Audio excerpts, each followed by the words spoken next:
Olá, crianças, tudo bem com vocês? Nós vamos iniciar hoje o PET 6 da semana a semana um, tá? Do PET 6. Hoje, na aula de português, a gente vai falar sobre a compreensão da escrita, né? Como que a gente deve pensar na escrita.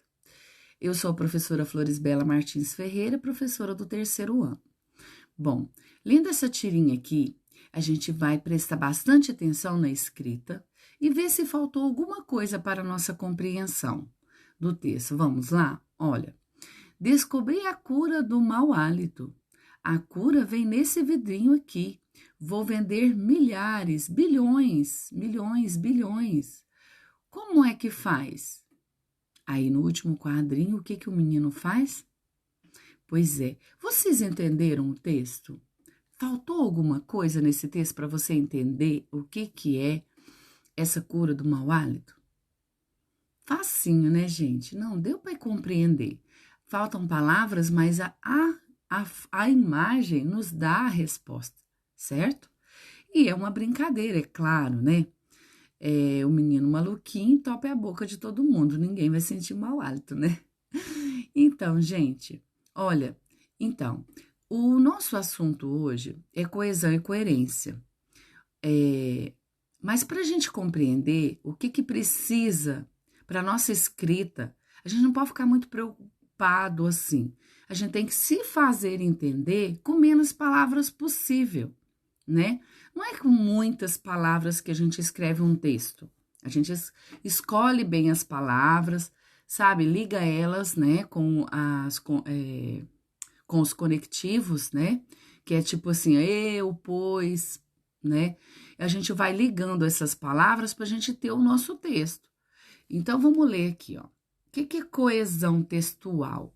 Parece um assunto lá do quinto ano, mas a gente não começa a escrever nossos textinhos no terceiro ano também? Então, a gente já pode aprender algumas regrinhas. Às vezes, a gente repete muita palavrinha que não precisaria repetir, tá certo? Ó, a coesão é resultado da posição e da correta utilização das palavras, que propiciam a ligação entre as frases, períodos e parágrafos de um texto. Ela colabora com a sua organização e ocorre por meio de palavras chamadas de conectivos, certo? Ó, e a coerência textual? O que é uma coerência? A coerência é a relação lógica das ideias de um texto, que decorre de sua argumentação, resultado especialmente dos conhecimentos do transmissor da mensagem, que seria a pessoa que está escrevendo o texto. Quando a gente quer escrever um texto, a gente tem que organizar as nossas ideias antes de escrever. A gente pensa, sobre o que eu vou escrever? Né? Primeiro, você escolhe o assunto, depois você escolhe o lugar que vai ser, sobre o assunto que você vai falar, é de onde, né? A gente tem que pensar tudo isso, entenderam? Então, assim, não preocupa muito em guardar o que é coesão, o que é coerência textual, não, porque o que eu quero que vocês aprendam é como usar as palavras. E isso é muito importante, viu, gente? Muito importante. Então, se você vê que você está repetindo muito uma palavra, às vezes a criança vai contar uma história. Eu fui no parque, aí eu balancei no balanço, aí eu fui no escorregador, aí começou a chover. Às vezes, você não precisa escrever tanto esse aí, né? E essa palavrinha, às vezes, nem precisa dela. Pode usar. Então, eu brinquei no escorregador. Depois, eu fui no balanço. Dali a pouco, a minha mãe chamou para o piquenique. Entendeu? Procura usar conectivos diferentes para nossa fala ficar compreensiva, né? Que tanto a gente leia e entenda, como as outras pessoas também leem e entendem o que a gente quer falar. Entenderam?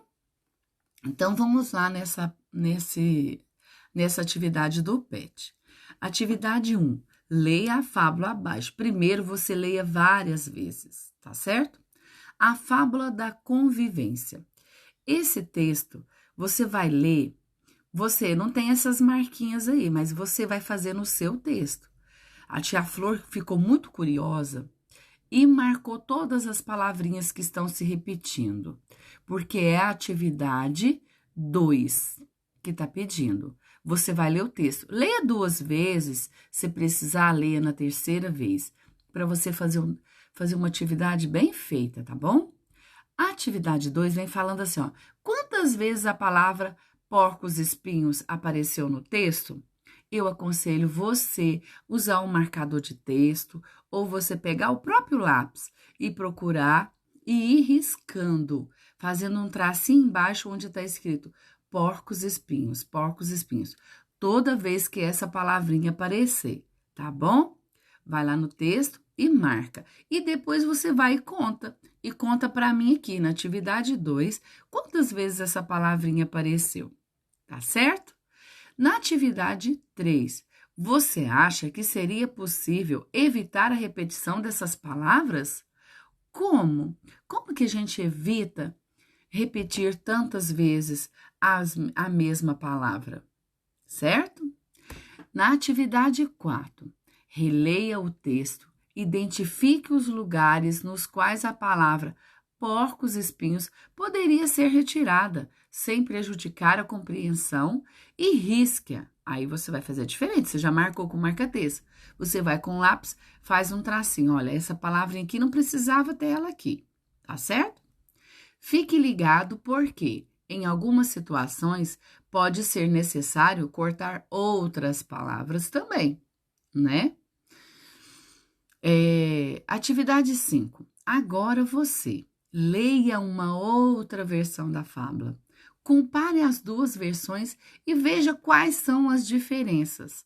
Eu aconselho você a marcar no seu texto, nesse novo texto, as palavrinhas que estão diferentes. Olha, por exemplo, nessa fábula aqui, que é a mesma de cima, mas ela está em outra versão, porque ela não está repetindo tanto porcos espinhos.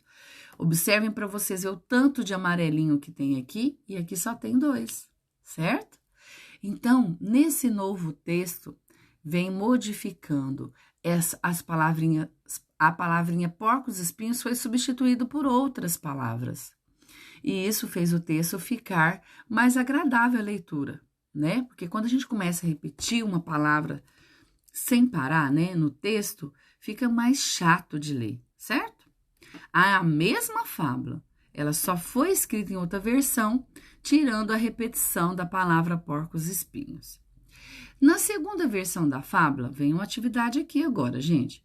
Na segunda versão da fábula, que palavras foram usadas para substituir porcos espinhos? Eu aconselho você ir lá no texto, o primeiro texto, e quando aparecer porcos espinhos, você vai comparar de baixo, com o texto de baixo. Aí você vai descobrir. Olha, por exemplo, na época, uma manada de porcos espinhos, a primeira porcos espinhos foi mantida, ela não foi substituída, concorda? Aí você continua lendo o texto lá. Quando aparecer a próxima palavrinha, porcos espinhos, você vê no texto de baixo como ela foi substituída. Porque, com certeza, ela foi substituída, porque só tem duas palavrinhas, porcos espinhos, nesse texto de baixo. Combinado, turminha? Turminha, hoje é só, tá certo? Ouça o texto, ouça o vídeo mais de uma vez, se for necessário, tá certo? Eu espero que eu tenha ajudado vocês com essa explicação. Mas, se tiver dúvida, peça para a mamãe me perguntar, ou você mesmo vai lá, pergunta no WhatsApp, que a tia tá aqui para ajudar vocês, tá bom? Mais uma dica, eu vou tornar a dizer. Não se preocupa com essa palavrinha, coesão textual, coerência textual. A gente fica pensando, o que é isso? O que é coesão? Né? O que é coerência? Então, assim, coesão, então, são a correta ligação das palavras, né? Uma palavra ou outra, como você liga elas, para ter sentido. E a coerência é o texto com sentido. O texto que tem coerência é um texto fácil de ler, que todo mundo compreende, tá certo? Um beijo e até o próximo vídeo.